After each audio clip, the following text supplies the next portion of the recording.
What's up, YouTube? Welcome back to the Wallet Monkey channel, where we give you all the credit intel you need to grow your wallet. Today, what I want to do is cover a question that I saw get a lot of attention in our Discord and share it with you, right? So if you haven't already, our Discord is completely free. There's almost 200 people in there. It's amazing, all right? Just do yourself a favor, join. It's free, okay? We're not charging you, no games, no gimmicks. Just like the website walletmonkey.io for all of your credit building intelligence needs, you'll be able to find probably everything you need there, okay? So, the question of the day is, what do you want? Big limits on a few cards or lower limits across many cards? So let's talk about this and dissect it. First off, right out of the gates, we have to go back to our FICO pie chart, our very basic FICO pie chart. And when I start getting more and more accounts opened up, I'm thinning down or diluting down my average age of account. Average age of account. And why that matters is because that does affect your credit. And it doesn't, so it takes up a smaller percentage of the pie chart, but where it gets you is when you start to get a ton of new credit. That's just an easy thing for for banks and institutions to just say, nope. Too much new credit in a recent amount in the last 12 or 24 months. First off, like, you're gonna start getting denials for that silly reason.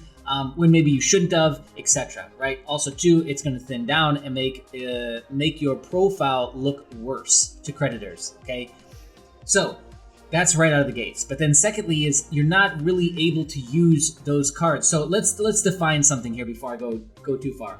Let's say big limits is over 10,000 and small limits is probably like under 5 or below. That's what I would consider big and small, I guess. So for this example anyways.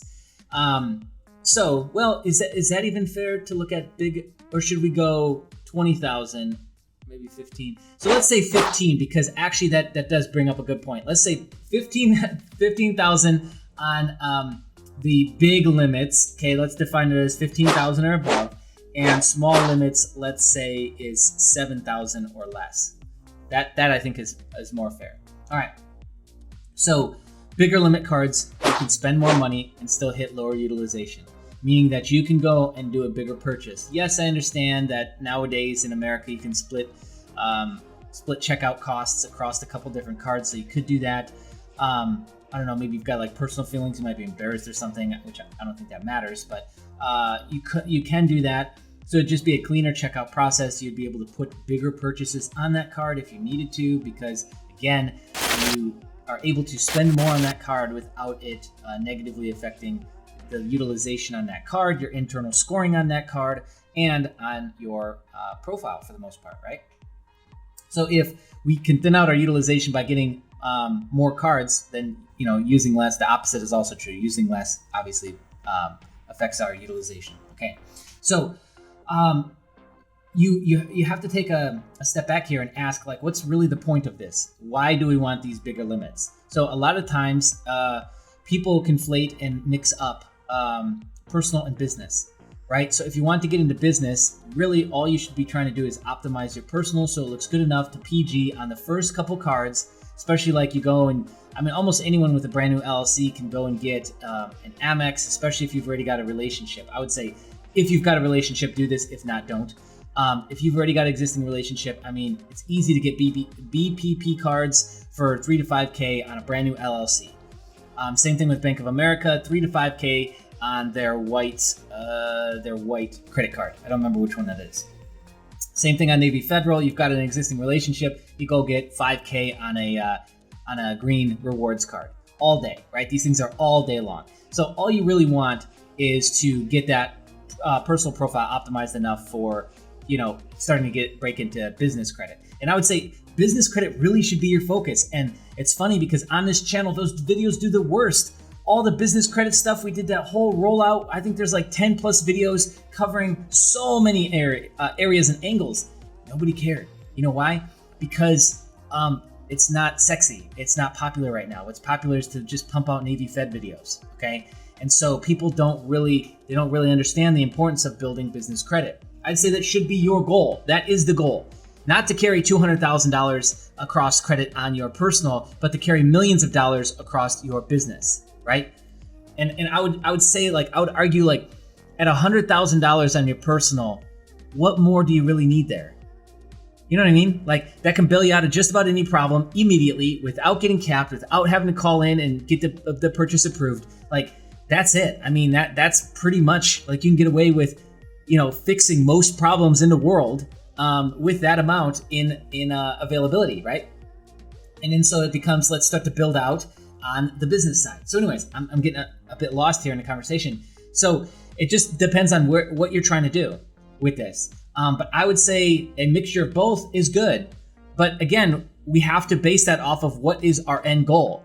So again, I'm just using that as a number, like this 100,000 across your personal credit. So if it was me, I want the least amount of cards that I can get up to that number. And what's been interesting over the last couple of years that we've seen now is that banks now more and more have internal credit scoring. Even if they're not telling you, Amex, Chase, Bank of America, I can assure you, they all have internal credit scoring mechanisms of some degree. Whether or not they've rolled it out to you doesn't matter. It don't mean they're not doing it. Navy Fed has an internal score that we all know about. So building a relationship is the smarter way through this. Okay, not trying to go out and game it and lock down, credit profiles and try and scoot into this one and do a shopping cart trick over there. Like, why? Why are we getting this credit just to get credit? There has to be a purpose behind it. Inquiries are important. Treat them as the value, that they are. So I would say that, and I really am just using this as another excuse to shoot a video and tell you that relationship is key. Relationship is key. Transactional history.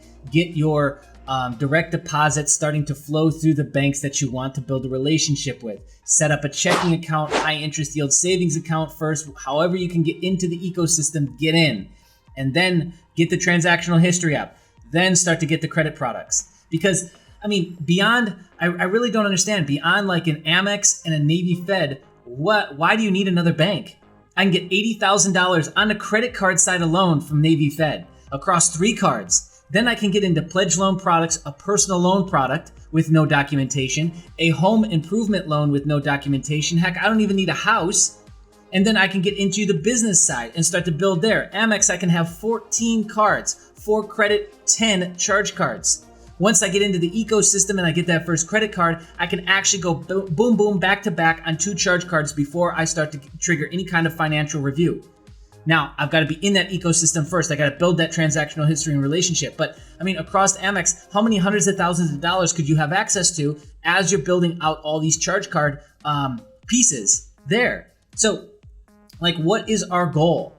I think that a lot of people get hooked on this and it turns into some sort of weird addiction and they want to collect things. They want to collect these cards like they're trading cards or something. Set your end goal for what you need for your personal credit. And then at that point, it's just about maintaining it so that it looks good so that you can build out business credit. And business credit, I think, is where you should put most of your focus. We can get into so much fun stuff like SBA loans. Fun enough is with a lot of the SBA loans, we can actually go in there as a sole proprietor, which just means I'm trading under my EIN. I don't have an LLC. I don't have an entity number at all. I'm trading under my own, not EIN, but Social Security number, SSN. I don't need an EIN. And I can get myself positioned into really low interest rate SBA loans. Down the middle, those are probably some of the best interest loans you're ever going to get. They're like 1 to 3% across 30 years. It's ridiculous. So this is the bigger game. And once you've gotten a loan with the SBA and you've paid it back or you're working on paying it back, you qualify for more products to them. So you'll get routine emails about, hey, do you need more money? Yes, I do. And you can get new loan products with them. And they've got a plethora of offers. Some require you to have a business. Some require minimums. All this, I understand. Out of the gate, though, you can do some of this with just a sole proprietor entity frame, right?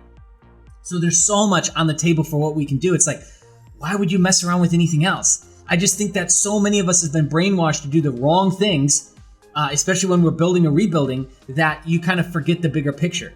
So take some time, figure out what is your big picture. And then what are the institutions you're going to focus on? We can only have our direct deposit going into so many accounts.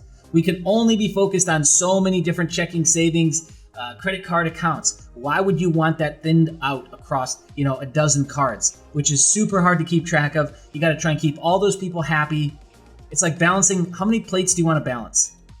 And this is just one part of your life, right? And so credit is like a part-time job.